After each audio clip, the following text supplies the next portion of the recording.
A Vale atualizou suas projeções para os próximos anos, mas neste momento tem muito ruído ali envolvendo a China, até mesmo os Estados Unidos e China, essa dinâmica toda também pode acabar interferindo ali no minério de ferro, o principal produto ali da Vale, né?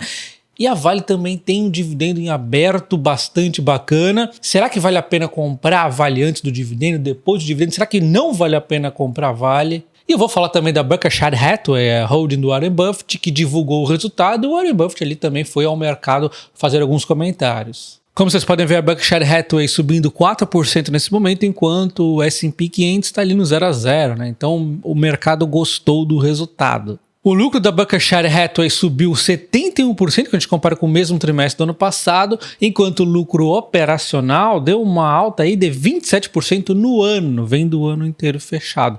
O grande destaque foi para a frente de seguros da empresa. Como você pode ver, é importante os resultados de seguros, né? Que faz parte daquela frente de empresas que a Berkshire tem, como utilidade pública, seguros, tem até lojas de imóveis lá dentro, tem um monte de empresas que representam o lucro das empresas ao qual a Berkshire tem controle, né? Ela é controladora dessas empresas com 90% a 100% da participação. Enquanto a Berkshire também tem a outra frente importante, que é a frente de investimentos que a holding faz, aí você já conhece, o pessoal fala muito dessa parte, né? Que é as empresas que o Warren Buffett investe ali. Tem a Apple, American Express, Bank of America, Coca-Cola, Chevron, Occidental Petroleum. Então tem várias empresas aqui no grupo, né? Totalizando 267 bilhões de valor de mercado, e o Buffett vendeu bastante, tá com caixa gigantesco, tá?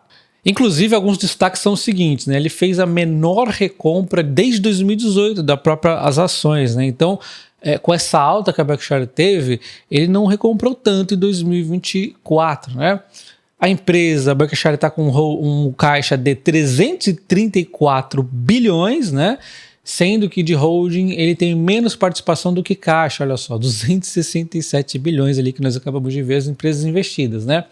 Ele também vai buscar investir mais no Japão, ele tem 5 empresas de participação lá de 23,5 bilhões e ele quer aumentar essa participação, tá? Só para a gente falar um pouquinho dessas participações, ele iniciou em 2019, ali julho de 2019, por 13 bilhões, hoje elas valem 23,5 bilhões. Ele destaca que é uma parceria de longa data, ao qual no primeiro momento eles concordaram ali em possuir participações abaixo de 10%. Chegando agora nesse limite, eles concordaram, as 5 empresas aqui que ele produz, que ele tem participação aqui, ó, elas concordaram em deixar aumentar aqui esse limite, né? Não deixou claro para qual percentual, se vai ser 12%, 15%, 20%, né? Ele usou a palavra moderadamente, enfim. Ele também destacou que vai buscar novas maneiras de trabalhar produtivamente junto com essas 5 empresas para fazer elas crescerem mais, né? Elas atuam de modo bem similar aqui à forma como a Berkshire atua, né? Aparentemente são holdings, né? Ela tem aqui atuações bastante diversificadas e ele entende que o Japão tem oportunidades. De repente ali, né, via essas empresas comprar mais empresas lá japonesas.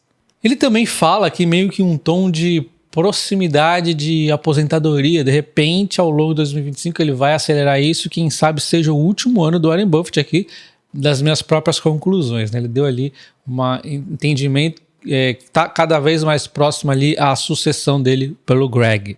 Um ponto importante de reflexão é que nos últimos 5 anos a holding do Warren Buffett subiu 142% contra 103% do S&P 500. Mas aí tem uma diferença muito importante para a gente avaliar.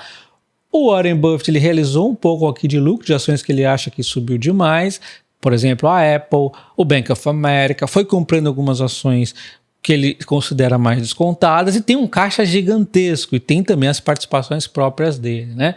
Enquanto o S&P 500 subiu menos, ainda assim as empresas estão dominando aqui são as techs, quanto mais elas sobem, maiores elas ficam, mais elas ganham participação no S&P 500 e aí a gente tem então um ETF que acaba ficando um pouco esticado, embora as empresas tenham performado muito bem, né? Então fica aquela dinâmica complicada, né? Onde ambos podem continuar indo muito bem, mas na minha visão, minha opinião apenas, não é recomendação, eu acredito que a Berkshire Hathaway está mais segura do que o S&P 500 mesmo ela tendo subindo mais. O ponto é exatamente o Warren Buffett, né? A qualquer momento ele se aposenta, ou de repente, né, acontece até coisa pior, e aí a gente pode ter algum impacto em algum momento, né?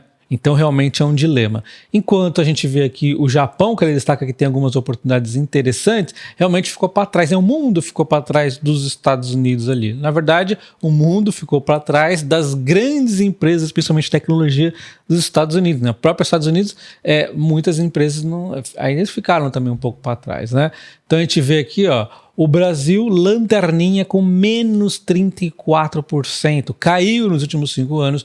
Isso tudo contabilizando aqui em dólar, tá? Lembrando que se você quiser comprar Berkshire Hathaway, o S&P 500 ou outra ação internacional ou ainda Bitcoin, te recomendo a CoinFury, que ela é totalmente livre de taxas. Você pode fazer ali um Pix de reais para dólar, sem ficar tendo aquelas conversões caras que as outras corretoras cobram, e deixa seu dinheiro ali rendendo em dólar, olha só, 5% ao ano, que é 0,5% a mais do que a taxa de juros americana, só que ela rende diariamente ali, ó, o dinheiro que eu tenho aqui aportado na renda fixa ali da CoinFury, está rendendo 3,65 por dia, o que equivale a, vamos ver, ó, 3,65 sem considerar juros compostos, a 1.332 dólares por ano, né, dividido por 12, dá 111 dólares por mês, sem considerar juros compostos. A gente pode fazer aqui um dólar aqui, 650 aqui rendendo, que eu posso deixar então na calma esse dinheiro rendendo, enquanto eu vou aos poucos ali comprando Bitcoin e ações internacionais. Não se esqueça de, ao se inscrever na CoinFury, utilizar o meu código de convite TOPACOINS, que após as primeiras compras que você fizer, você vai concorrer até R$ 1.250 em ações do Banco do Brasil. Confira como funciona na descrição do vídeo. E agora, falando da Vale, ela divulgou aqui o fato relevante atualizando as projeções de fluxo de caixa livre dos acionistas. A gente pode entender como dividendos, recompra de ação ali, né? Então, olha só. Para 2025, ela já coloca aqui várias questões nos números, né, como por exemplo, o consenso esperado por EBITDA de 15,5 bilhões de dólares, mais o CAPEX, que ela até diminuiu um pouco os investimentos necessários para 2025 de 5,9 bilhões, 1,9 a 2,4 em juros e impostos, 0,9 em despesas incorridas relacionadas a Brumadinho e descaracterização de barragem. Então aquelas tragédias, até hoje elas causam alguns impactos aqui, né, e conforme vai passando o tempo, vai chegar um momento ali, como eu já mostrei no vídeo do resultado da Vale, que isso aqui vai terminar, ela vai ter até mais dinheiro pra gente, né? Sem contar que ela já provisionou uma porrada aqui para tudo isso. Bom, tem mais 0,8 a 1 aqui associadas e joint ventures, mais 1 a 1,5 para outros desembolsos como pagamento de juros, debêntures, partes passivas, desembolso e tudo mais, né? E aí ela chega então a um fluxo de 3,8 a 5 bilhões, representando então um yield de 9 a 12%. Para os próximos 3 anos, até 2027, a empresa espera então um retorno de 13 a 15 bilhões, baseado no valor ali que ela estava sendo cotada. Dia 21 de fevereiro, representa de 30 a 35% de yield, que é um belo de um retorno, né? Neste momento de 2 anos um pouco apertado ali com a questão de Mariana, né, os desembolsos, 2027 com projeção aqui de queda no minério de ferro, que eu não sei se vai acontecer tudo isso, a gente já vai falar um pouco, tá? De qualquer forma, além disso, eles estão projetando o quê? Então, para essa projeção de 13 a 15 bilhões, que dá um yield de 30 a 35, além dos preços do minério de ferro que eles estão esperando até queda aqui, a empresa calcula outras coisas, como 5 bilhões de ganho proveniente de redução dos custos C1. É muito importante que a empresa reduza os custos, porque é onde ela consegue margem melhor ali, ou pelo menos segurar a margem no momento que os preços caem, né, do minério de ferro. Ela não tem controle da commodity, do que ela vende, ela tem controle dos seus custos, né, dentro ali, pelo menos de um certo limite, ela consegue ir diminuindo ali os custos. Então ela vai ganhar aqui 0,6 bilhão. Mais melhorias no custo all-in, mais 1,3 bilhão. E um adicional, que ela vai trazer aqui de volume de 30 MT de minério de ferro, que vai trazer mais 1,1 bilhão. E também o aumento das margens e volume da Vale Base Metals de 1,5 a 2 bilhões. Então olha só, quem mais vai entregar aqui vai ser exatamente a Vale Base Metals, que é cobre e níquel, né? Isso porque o crescimento mais grosso está mais para frente, principalmente ali no cobre. Eu gosto muito dessa frente. Daqui a muitos anos, vamos falar aqui 10 anos, 15 anos, 20 anos, a gente vai ver aqui, muito mais importante na minha visão aqui, a Vale Base Metals, tá? O minério aqui, níquel e principalmente o cobre dentro do resultado da Vale. Vai ser uma empresa mais diversificada. Então a gente vê aqui que tudo isso está em linha com os guidances, C1 do minério de ferro, os custos all-in e as produções anteriormente aqui fornecido para a Vale nos guides que ela já projetou em outras ocasiões. Então, dando um pouquinho de cor, a gente tem aqui o fluxo de caixa livre previsto para 2025, né? A empresa gera isso no EBITDA e aí tem um investimento importante para fazer, os impostos, as despesas, descaracterização e tudo mais. E aí nós temos aqui restando então uma boa grana, né, para aqui os acionistas, teoricamente.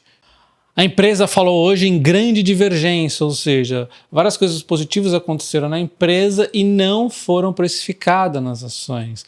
Inclusive, tivemos até o acordo de Mariana, renegociação de concessões, nova estrutura finalizada, novos guides atingidos ou até superados, 75% já do acordo de Mariana, que já está concluído, né? De Brumadinho, desculpe, e temos 57% da descaracterização já programada e nenhuma barragem nível 3 de emergência em 2025. Enquanto ela vem trazendo eficiência nos custos, ela conseguiu um bom resultado em 2024 e ela tende a continuar a diminuir os custos ali, que é muito importante, conforme eu já disse, né, em momento de mercado apertado. Olha só, 2030, um belo de um ganho aqui nos custos, né? É muito importante ficarmos atentos aos materiais da transição energética que tem uma demanda cada vez maior, puxada também pelos veículos elétricos, principalmente ali o níquel, né? A gente vê que a demanda do níquel, depois da pandemia ali, muitas empresas foram aumentando a produção, aumentando, ficou um pouco aqui de sobre-oferta, por isso que os preços caíram tanto. E ainda não devem se estabilizar em 2026, né? Por isso que eu digo que ainda no curto prazo ainda é pressionado, né? Mas depois, olha, só lá em 2028 é que teremos um novo déficit aqui e aí ele tende a ir aumentando. Se as empresas seguirem esse ritmo de projetos aqui no momento estudados, não arrumarem um jeito de ampliar ainda mais a produção, teremos grandes dificuldades de ter níquel e ele vai para as alturas se continuar nesse ritmo, né? Enquanto o cobre já é realidade o desafio, né? A gente vê que os teores das minas estão caindo e a produção e o consumo não para de aumentar do níquel. Então, as empresas estão com grandes dificuldades aqui de cobre. E já temos aqui o déficit em 2024, por isso que os preços voltaram a subir, né, forte ali. 2025 e 2026 tende a dar quase que uma estabilizada e depois o negócio começa a azedar de novo. Tá difícil a situação, déficit estrutural, por isso que eu falo, o cobre é um negócio maluco, cara. É muito importante que a Vale continue dando importância para esse material aqui, porque eu não vejo qualquer outro material com um cenário de uma demanda tão apertada como o cobre. O ouro, a gente pode falar, pô, o ouro sobe, não sei o quê, mas o ouro tem muito a ver com reserva de valor, outras questões. O cobre é realmente a utilização dele, e isso não é de hoje, né? O cobre sempre foi muito utilizado, então não é diferente do níquel, onde realmente surgiu uma demanda maior, o pessoal começa a cada vez explorar mais como fazer a exploração do níquel, como aumentar a produção. O cobre sempre foi um material desejado e o pessoal está com dificuldades e assim, o consumo cada vez aumenta. Vai ser complicado a situação do cobre.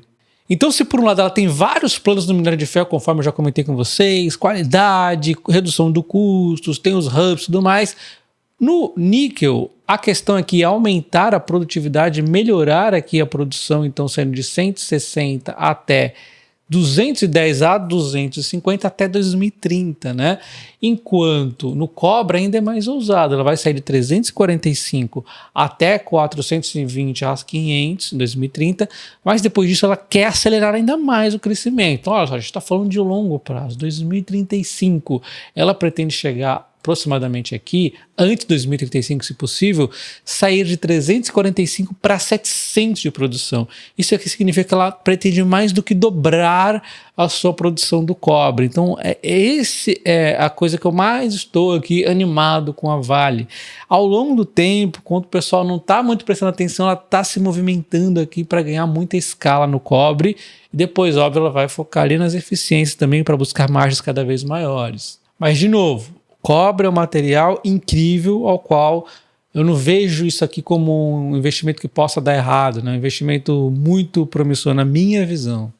Então tudo que eu falei na Vale nesse momento são visões mais de longo prazo, ao qual a gente vai fazendo pequenos ajustes finos, mas a visão continua a mesma, né? Por mais que a Vale oscile que nem uma maluca, né? Ela caiu aqui 7% nos últimos 12 meses, mesmo considerando dividendos, chegou a cair mais, se recuperou. Tem a questão dos dividendos ali, que o pessoal fica muito focado em questão de curto prazo. Ela pode cair nesse curto prazo ainda, inclusive? Pode, já vou até comentar rapidinho, tá? Mas o foco deveria ser no longo prazo. Olha só, o EV/EBITDA da empresa está em 4,54, que é um EV/EBITDA descontado, um PL de 8,29 e um PVP de 1,27, além de um dividendo quase ali na casa dos 2 dígitos. E aí ela tem essa Datacom aqui, esse dividendo em aberto. Para quem tiver as ações dia 7 do 3, vai receber o dividendo aqui dia 14 do 3, 2,14 por ação, dando 3,75 de yield de uma só vez. Então o que eu posso acabar fazendo com a Vale é reinvestir os dividendos, ganho 3,75% de yield. Por exemplo, se eu tenho 1.000 ações, eu ganho 2.100 e poucos, compro aqui cerca de 38 ações. Se eu tenho 1.500 ações, eu posso então ganhar 3.200 e pouco, compro aqui 56, 57 ações reinvestindo os dividendos. Isso no mínimo, né? Vai depender muito da oscilação que acontece no curto prazo, embora o meu foco sempre é no longo prazo. E vender, eu não vendo. O que eu posso fazer? Vamos supor que caso a Vale dispare com um pacote de estímulo da China saindo ali, né, que fez ela subir de repente, se eu ver que é uma questão mais de curto prazo essa alta, eu posso fazer uma proteção contra a queda. Mas tem que ter sempre um pouco de cuidado como vai fazer isso aí. Mas enfim, a Vale realmente ela traz volatilidade. Vocês lembram daquele expectativa de pacote de China lá no fim do ano passado que eu falei, isso aqui deve cair, porque o pacote só vai ser anunciado realmente lá no começo do ano que vem. Março ou abril ali, né, deste ano. Então, até lá as ações devem cair antes disso. Depois volta a subir caso o pacote saia e tudo mais. Não deu outra, caiu inclusive mais rápido do que eu podia imaginar. Ela já subiu e caiu logo na sequência. Então o mercado ele também fica ali fazendo umas manipulaçõezinhas dentro. Então você não deve focar tanto no curto prazo. E o que está acontecendo no curto prazo é exatamente essa expectativa do pacote de estímulo da China junto com a taxação global do Trump. A China já era taxada pelos Estados Unidos, vocês já deviam saber disso, né? Já há muito tempo, desde 2018, se eu não me engano. E o que está acontecendo aqui com o Trump taxando o resto do mundo, dizem aqui que o alvo é a China. Eu também acredito nessa tese, inclusive ele chegou a reclamar. Caramba, o Brasil e a Argentina ali estão revendendo muito aço da China. O que acontece? Brasil, Argentina, México principalmente compram aço chinês que sai barato e revendem o aço. Não precisa nem ser o chinês, ele pode pegar o aço interno dele para fazer de conta que é um aço mexicano, por exemplo, que tem nos Estados Unidos, mas na verdade esse aço mexicano só está indo para os Estados Unidos porque o México comprou aço chinês. Então é meio que revender ali o aço chinês para os Estados Unidos. E é isso que o Trump ficou maluco e resolveu taxar 25% todo mundo, né? Inclusive, outros países estão seguindo essa diretriz. Mercado de ferro interrompe alta após novas tarifas sobre o aço chinês. Outros países, agora o Vietnã, estão impondo taxas sobre o aço chinês, porque a China faz dumping, isso não pode, né? Só que tem que rastrear qual é o material que ela está fazendo dumping, não sair taxando todo o aço dela, mas enfim. E isso está acontecendo com vários países do mundo começando a taxar a China. O que pode acontecer? A China, as siderúrgicas, perderem o apetite para a produção do aço e causar também uma diminuição aqui na demanda pelo ferro, impactando a Vale neste curto prazo, né? Então a gente acaba dependendo que a China também volte a se aquecer ali, né? A China é o principal consumidor do seu próprio aço que ela produz. Então, quanto mais as taxações vão acontecendo aqui, maior a expectativa fica com que a China se recupere de uma vez lá e o consumo que ela faz do aço, né? O setor imobiliário e tudo mais. Então existe uma pressão aqui. Resumindo, o curto prazo tá bagunçado. Embora ainda assim, com toda essa confusão acontecendo, os estoques de minério de ferro nos portos da China caíram 1,15%, toneladas, dia 21 de fevereiro, que está também segurando um pouco ali o minério de ferro. Porque se os estoques caem, as empresas siderúrgicas precisam ir ali à compra do minério de ferro. Podemos ver que o minério de ferro está cotado no momento a cerca de $107, e para ele ir ali aos $100, ele deveria cair 7% aproximadamente. Para ele ir aos valores que a Vale está fazendo os cálculos para 2024, ele deveria cair então, que é 99, né? Ele deveria cair cerca de 8 e poucos por cento aqui para chegar ali ao preço do minério de ferro que a Vale está calculando para 2025. Depois a Vale vai reduzindo ali os preços do minério de ferro, né? Por isso que ela está focando muito ali nos custos também e no minério de ferro de qualidade diferenciada. Se a gente vê o mínimo que fez lá em 2020 foi $77, né? Isso teria uma queda de 27,5%, improvável. E segundo a XP, a Vale está sendo negociada como se o valor do minério de ferro estivesse a 67. Representa uma queda de 38% praticamente. Então, olha só, a Vale tem um desconto aqui claro na empresa, só que o curto prazo é muito volátil. Eu continuo focando no longo prazo. Eu gostaria de recomendar agora vocês assistirem um desses dois vídeos que está aqui na tela, mas antes de você ir lá ver o vídeo, deixa nos comentários o que você achou aqui do que eu falei sobre a Vale, também do que o Warren Buffett falou sobre a Berkshire, o mercado de modo geral. Deixa seu like, um abraço e até o próximo. Valeu!